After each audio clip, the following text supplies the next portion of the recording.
We have extradition policy, nothing happens. So Afghanistan and USA don't have extradition policy yet. Even if you agree, for sake of argument, Osama bin Laden did it, it does not justify killing of innocent human beings. More than 3,000 to 5,000 Afghans were killed. Then, after a couple of years, goes to Iraq, weapons of mass destruction. And they go there, after the attack, they don't find anything. Yet, they're controlling Iraq. What is the cause? What is the reason? And people in Iraq are more troubled. They were troubled with Saddam Hussein. He was not a good Muslim. He was not a practicing Muslim. I'm not in favor of Saddam Hussein. But the trouble they're facing after America has come to Iraq is multiple times more. More people are being robbed. More people are being raped. The main purpose is what? Is oil. It's an open secret.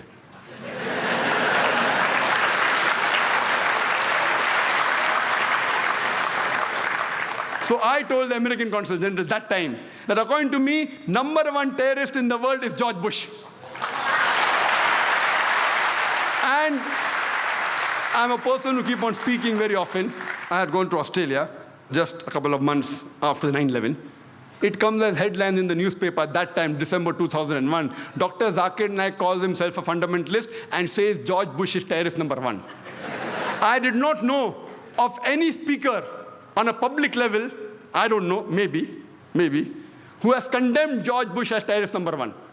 Today, it is very common. I can name 100 top personalities. And we know that Honorable Justice Hosbet, I didn't know that even he considered. Rightly, he's an honest judge. And I agree with that. I don't know when is the first time he said, I don't want to compete with him. He's more senior to me. I don't know when is the first time he said that. But now when we read records, we come to know that the president of Venezuela, Hugo Chavez, he said that the biggest terrorist in the world is George Bush. The president-elect of Bolivia, Evo Morales, he said that George Bush is a terrorist.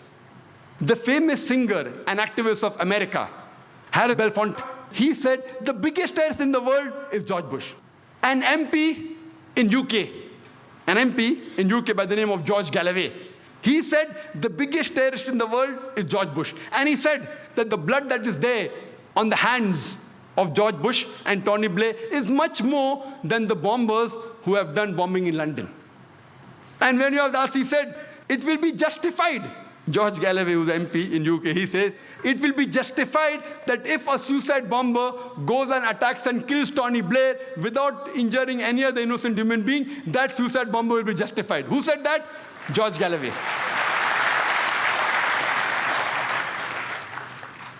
We have Jyoti Basu, a few months back. He said, when George Bush came to India, that number one terrorist is George Bush. Everyone says that, but the Indian government wants to invite him. For what? So that we learn the art of terrorism?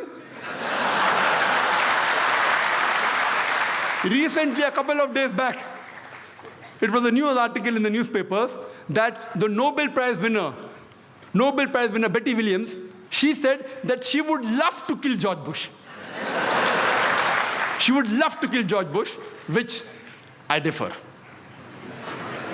After one of the talks in London, which I gave on jihad and terrorism, there was a youngster Muslim who said that Allahu Akbar, death to George Bush. There were many non-Muslims there, and my full talk, the impact went down.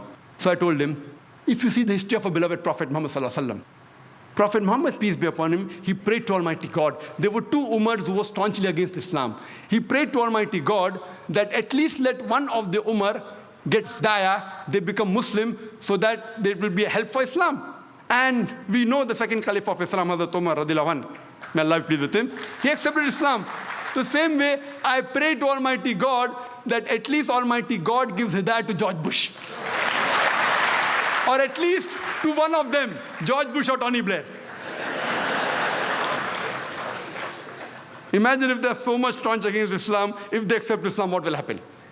I am a da'i. That's what I always do. Try and convince him about the good of Islam. People tell me, Brother Zakir, you travel throughout the world, don't you have problems?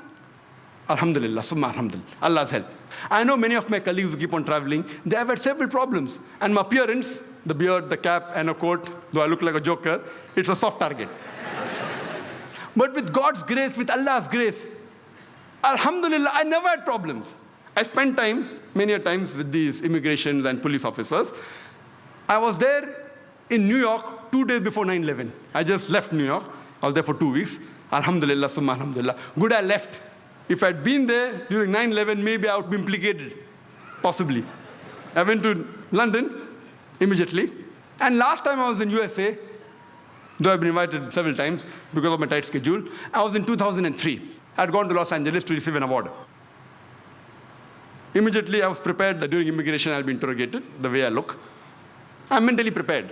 They asked me, why have you come here? I said, to receive an award. Award for what? Do you belong to a charitable organization? What award are you getting? I said, to serve humanity. Jesus Christ, peace be upon him, said, speak ye the truth and truth shall free you. I speak the truth. That's why I've got the award. And it went on the long conversation. Later on, I went to the customs, and I purposely say, I've come for an Islamic conference. Islamic conference, go for checking. They open my bag, and they see my video cassette. Terrorism and Jihad. And on that cover, there is a pistol. So the custom officer says, that, do you believe in jihad? I said, yes, I believe in jihad. Even Jesus Christ believed in jihad, in striving and struggling. No, I mean, do you believe in fighting? I said, you read your Bible.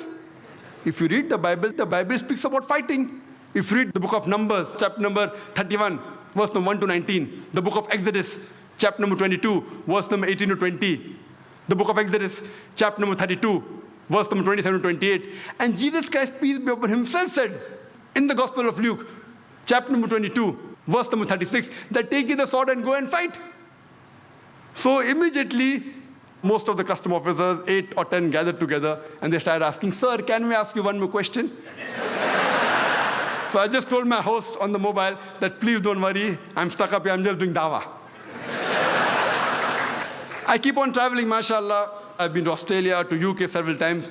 By God's grace, time I did spend, not more than a couple of hours. I know many of my colleagues were detained. Many of my colleagues mean my speakers. I'm not talking about my Bombay speakers. I'm talking about the international speakers who keep on traveling. They have been detained, they have been deported. Allah's grace that so far, I have not been detained. I haven't been deported. Maximum half an hour, 1 hour dawah. And I see to it that whenever I get opportunity, I grab it. But I see to it that I quote the scriptures. I follow the guidance of the Quran in Surah Al-Imran.